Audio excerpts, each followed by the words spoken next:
For our next session, we're going to take a closer look at environmental factors, occupational factors, and how they impact kidney health. And today we have several important guests who each have different perspectives from industry, from science, and from medicine to elaborate on this topic, which has captured the imagination of patients, medical professionals, and government officials around the world. Our next guests are two distinguished individuals. One works in industry, and one is a nephrologist that also specializes in transplant. Our first guest is from Bayer, and she is the liaison for United Nations activities for Bayer and an expert in collaboration across this region. She's very important to us at the American Association of Kidney Patients because she is a driver of collaboration and forward-looking thinking in research and science in developing therapeutics collaboratively and research collaboratively that will help those who are impacted by environmental factors, occupational factors, and who suffer from kidney injury and kidney disease. I'm very proud to have Marcela Chacón with us from Bayer.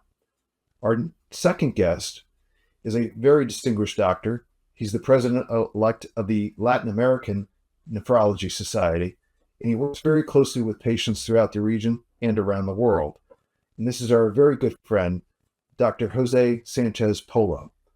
And Dr. Polo will speak to some of the issues that he sees when he treats patients, and also his perspective on the importance of doctors and patients raising their voices together. So why don't we go ahead, and I'll invite Marcela to start. Thank you, Marcela. Go right ahead. Hello, everyone.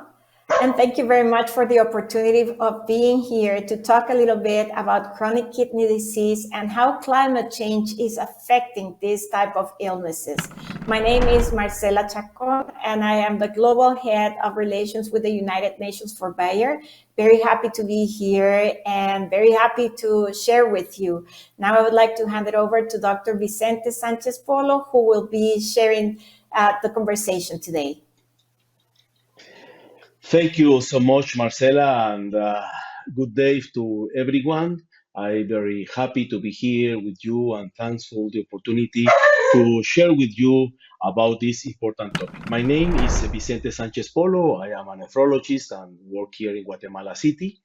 And also I am the president-elect of SLAN, which is the Latin American Society of Nephrology, who congregates more than 10,000 nephrologists around Latin America. So as I told you, I am happy to be here with you, so grateful, and we hope to try to enjoy this program and this opportunity to share with you our knowledge and our experience. So Marcela, thanks again, and I'm going back to you. And why do we want to talk about this topic? What are the health impacts as a consequence of climate change?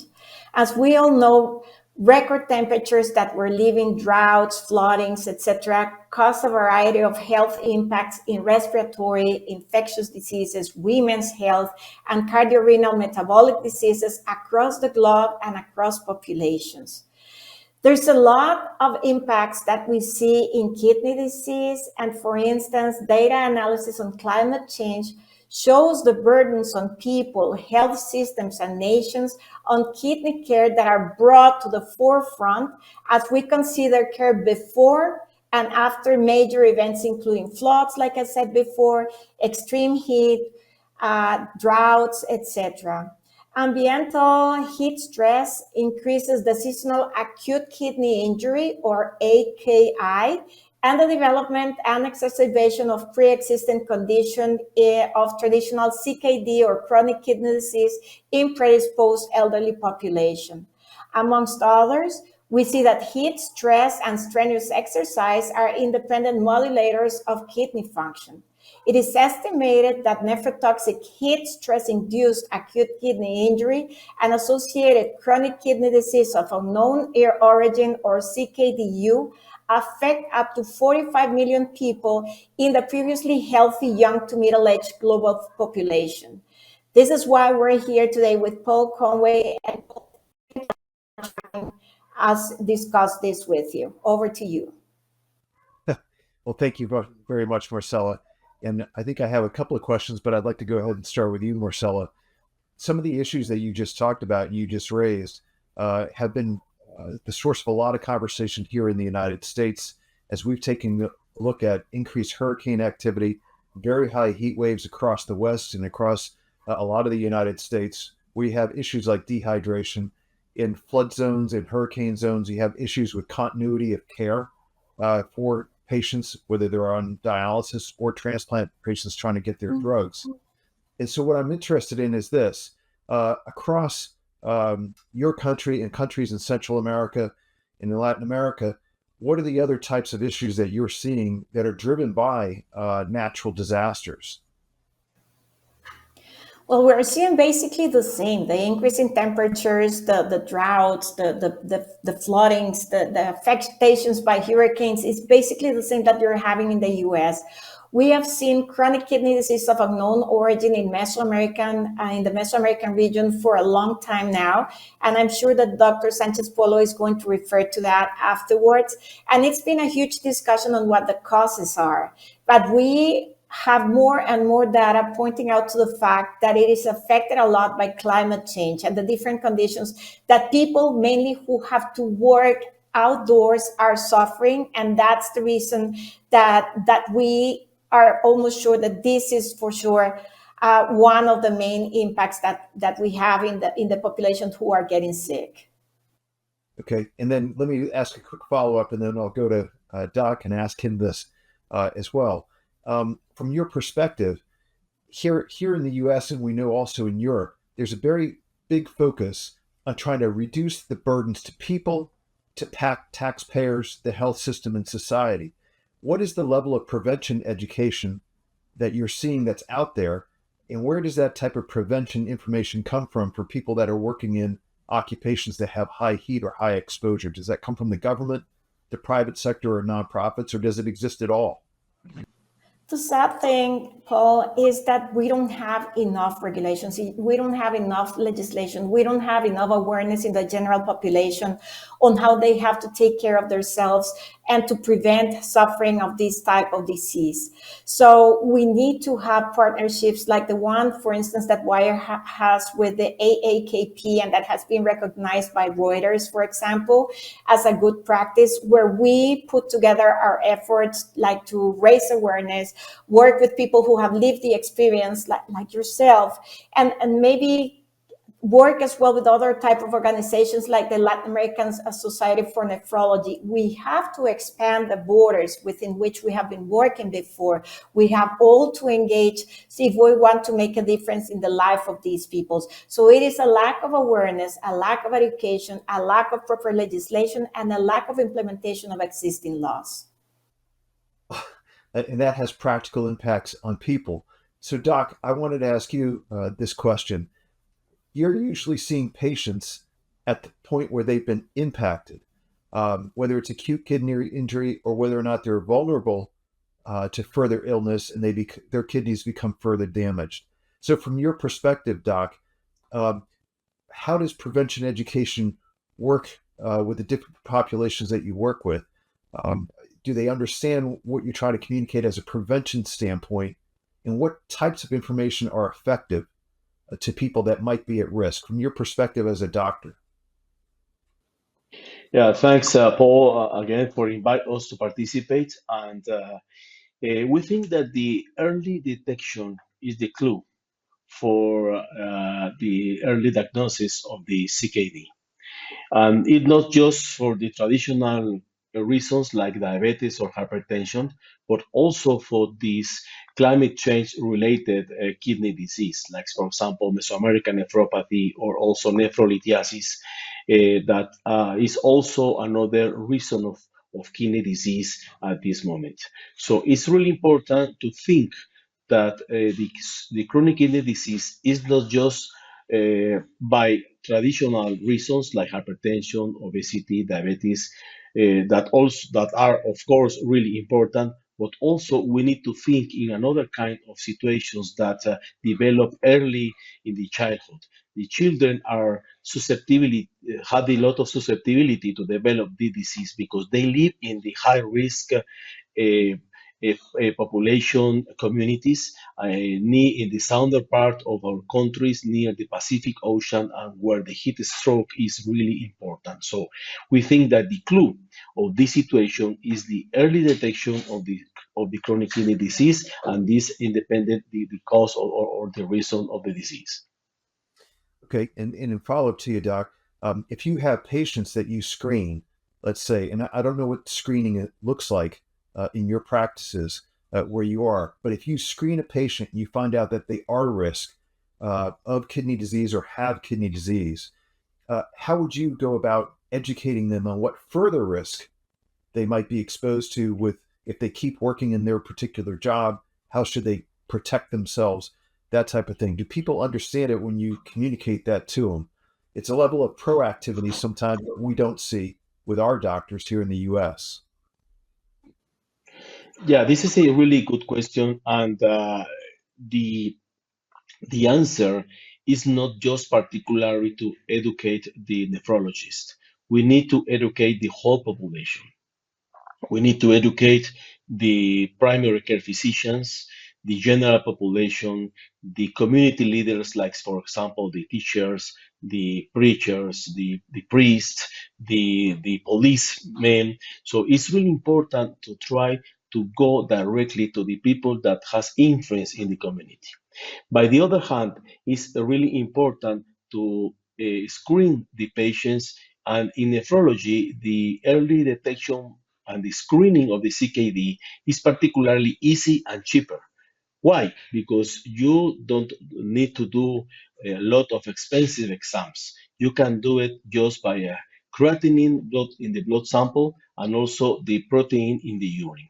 If you can take the creatinine of the patient, you can measure and estimate the renal function. So if you have a patient with a lower than 60 ml by minute of creatinine depuration, you can know that this patient is in high risk to develop chronic kidney disease. So the first step is to think in the disease. The second step is to go directly to the high risk population that are, for example, diabetes, hypertension, obese, or in our communities, the people that are involved in the heat stroke. The third step is to try to educate the community, particularly the general physicians, also the leaders of the community. And the fourth step is the early referral to the nephrologist. The nephrologists, we are so few in the world. So we cannot be in all the communities. We are practiced in the third level, like, for example, in transplant clinics or in dialysis clinics in the third level hospitals. So we need to train and educate the general physicians to do this important, really important work that is this early screening and early detection of the population. Thank you, Doc. What you just mentioned is important because here in the US, we have a federal agency called the United States Preventive Services Task Force, and their job is to make recommendations for what types of populations should be screened for certain types of diseases. And for the past 10 years, this US federal agency has been trying to figure out whether or not it's worthwhile or there's enough evidence that would say we should screen for kidney disease in those people who are most at risk. So I'm glad that you have a proactive attitude. In the US, our patient community and our medical doctors are pushing our federal government to make a similar recommendation so we can find more people who are at risk. I'm encouraged by your dedication to that concept. What I'd like to do now is move over to Marcela and ask Marcela a question. Based on what you heard Doc talking about in terms of his medical society that he will become the chair of, and you hear these issues about screening for different types of people who are at risk, and especially kidney disease, Marcela, I'm interested in your approach collaboratively to different sectors of societies. Non-government agencies or non-government organizations and agencies are important, but I'm very interested in what you would see the role of both employers, employees, and perhaps even labor unions would be as a way of educating a full workforce and employers. In fact, that's a very relevant point that you're making, Paul. And for instance, in Bayer, we are interested into this topic into different ways or under two big umbrellas. The first one is our commitment to kidney disease and the kidney community, of course. And the second one is our own commitment with sustainability, where what you have just mentioned falls. It's taking care of our own employees. So under the first one, you know that Bayer is an innovation leader in the area of cardiovascular diseases and has a long-standing commitment to delivering science for a better life by advancing a portfolio of innovative treatments. Take aspirins, for instance. It's been in the market for over 120 years, taking care of the health of millions at an affordable cost.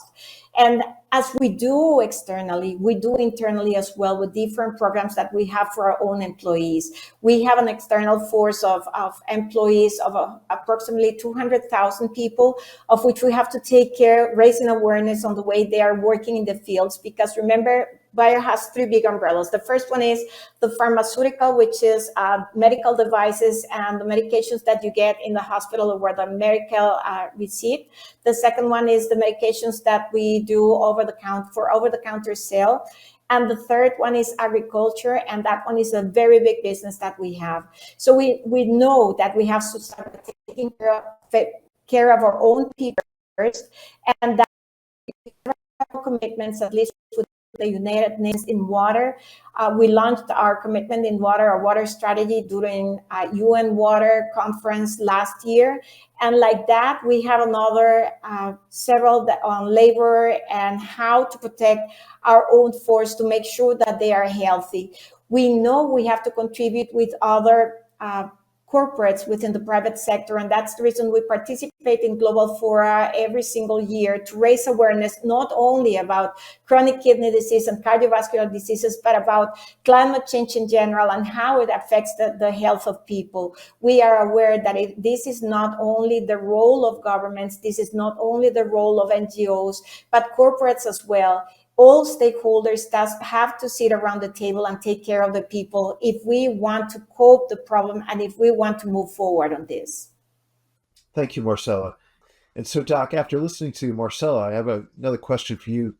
If you take a look at the patients that are most impacted, when they come to you, and if they're a transplant patient or if they come to other nephrologists and they are dialysis patients, for example, or if they have acute kidney injury, can you give our audience a sense of what is the medical infrastructure, the hospital infrastructure, when a patient comes in that has a severe condition that's been caused by the type of work they do or the environment that they're in?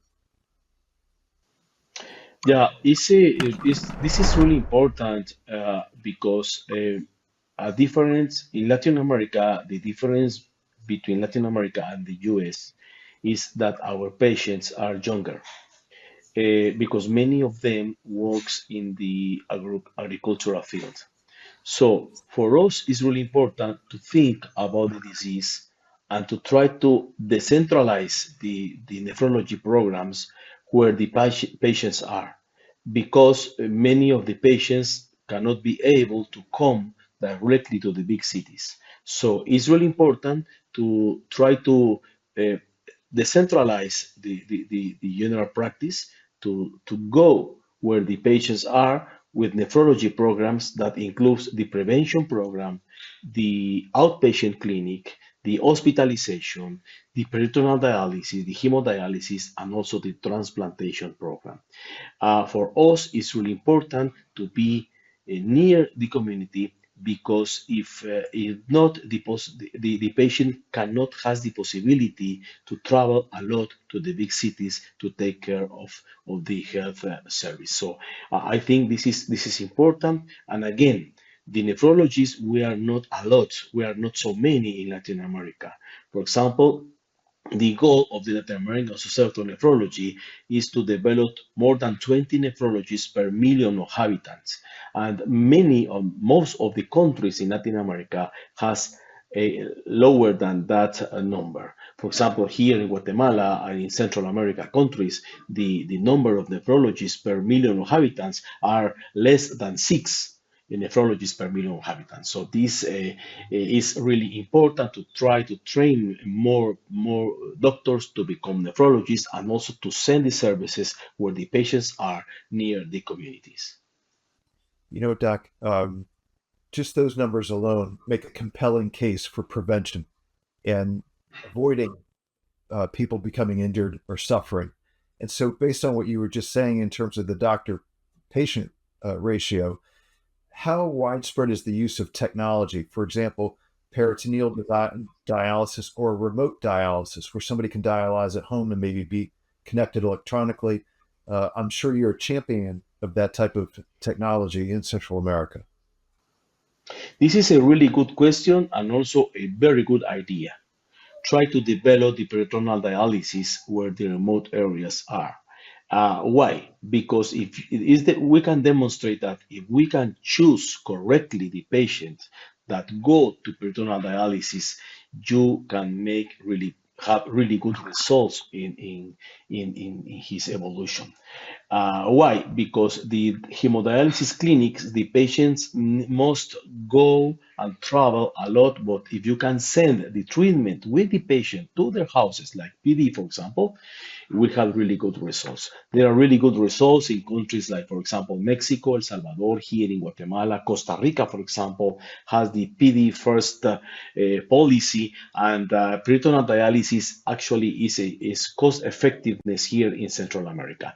In the southern part of Latin America, the peritoneal dialysis is more expensive, and also just few doctors, few nephrologists could be trained to develop this particular therapy. So it depends in the country that you live, but this is a really good idea.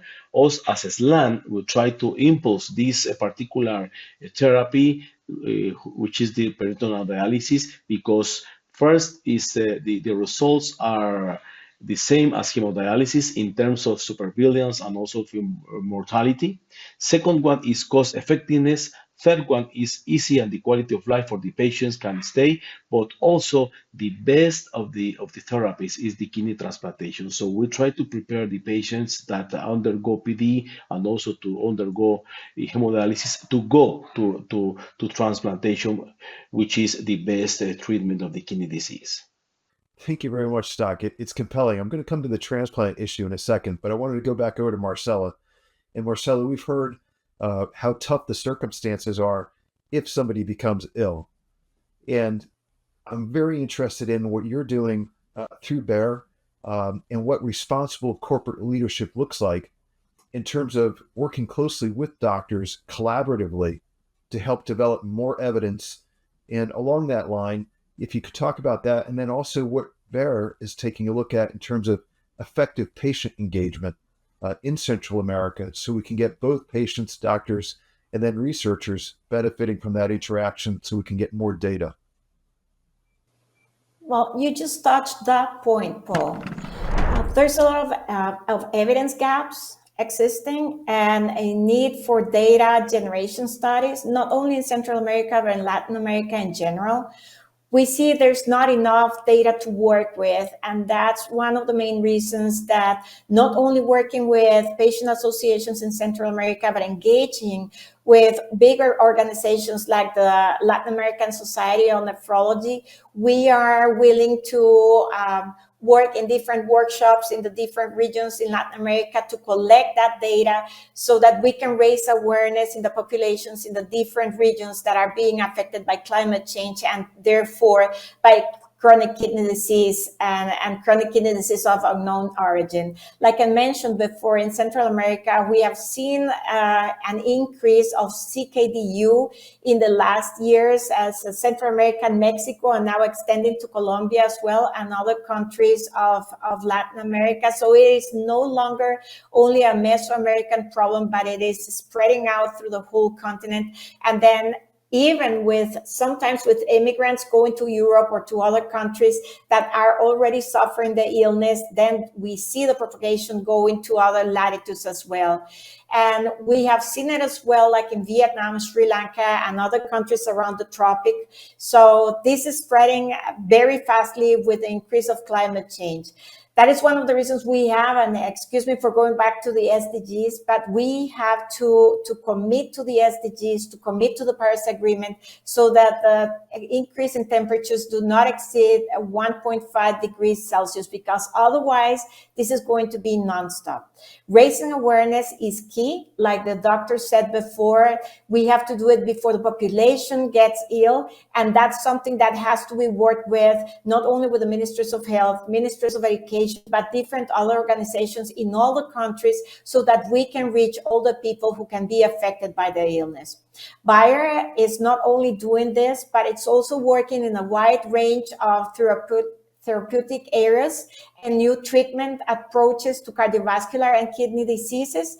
And for that, we have several products in different stages of preclinical and clinical development. And together, they want to reflect what is the company approach to research that is prioritizing targets and pathways with the potential to impact the way that cardiovascular diseases are treated.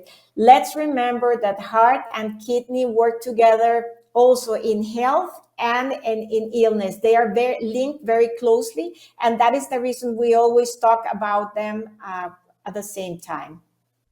Thank you, Marcela. I want to go back to Doc and ask him this question. Doc, you work with patients and try to get them ready for transplant, which is the best therapy. And so you know very, very well firsthand that nexus, that cardio-renal nexus, and how important it is for people to not think of kidney disease as simply one disease. It's multiple chronic diseases that a person will usually present with, heart issues and kidney issues. And so I want to ask you this, Doc. Compared to 10 years ago, are you more optimistic today when you think about the number of therapeutics that are being developed to address these issues of the impact of environmental disasters, environmental exposure in different occupations? If a patient was watching today from around the world, from Africa, from Central America, from Asia, and they're taking a look at you talking, what hope would you give them that change is coming? Oh, we have really good news. We are so happy. Actually, we need to, to play music and dance because since 10 years ago, the perspective, the prognosis for the kidney patient changed a lot. Not just in matters of renal replacement therapy, where the dialysis therapies develop better, but also the accessibility to the kidney transplantation is open in many countries in the world. But also in the prevention field, we as a nephrologist saw that in the last 5 or 6 years, many new drugs and medications appear to try to develop, to try to stop the progression of the kidney disease in terms of hypertension, albuminuria, and progression of the disease. So we are very happy to do that, to try to treat our patients since we detect the disease. And as I told you a few minutes later, before, the clue of this situation is the early detection. But if you have the diagnosis of the disease, there are not bad news for you. We can do many things, changes in your lifestyle, changes in your blood pressure control, your glycemic control are really important. Also, your diet, your lifestyle, and there are some medications that are included now in the possibility to try to stop or the progression of the disease. But also, if you have the disease in stage 4 or 5, you are able to get or to develop to perform a transplantation that is the best solution for this problem. As I told to my colleagues, when the kidney improves, everything improves. If you improve your kidney function, your heart function is better, your lungs, your diabetes, everything is better. So the key of the situation is to try to stop the kidney disease and to try to stop the progression. And the reason of that is because the CKD is a condition that has really bad results if you don't do nothing. But the good news is that you can do many things for our patients, but the clue is to try to detect early the situation. Well, I appreciate your answer, Doc. And now what I'd like to do is get a perspective from both of you, and I'll go to Marcela first. And that is this. The American Association of Kidney Patients works with patients all over the world at different stages of disease. We named this year's global summit Vox Populi, the voice of the people. And those people are patients who are demanding change. And so I'd like to ask you, Marcela, from the perspective of industry, what power do patients have when they partner with industry to accelerate innovation and to make their needs known? When this happens, anything can happen, Paul.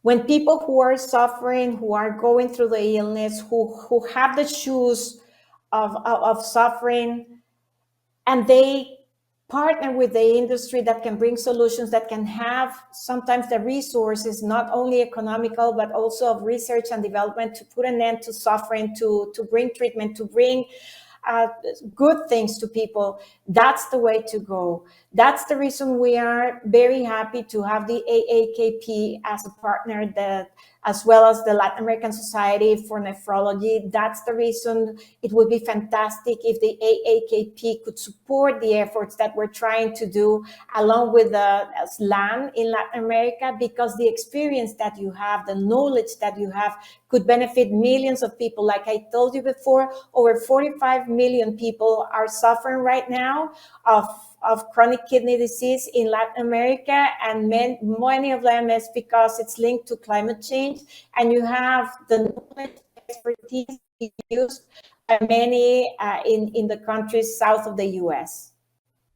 Thank you very much, Marcela. And I think you have a new partner coming on strong right next to you. We appreciate it.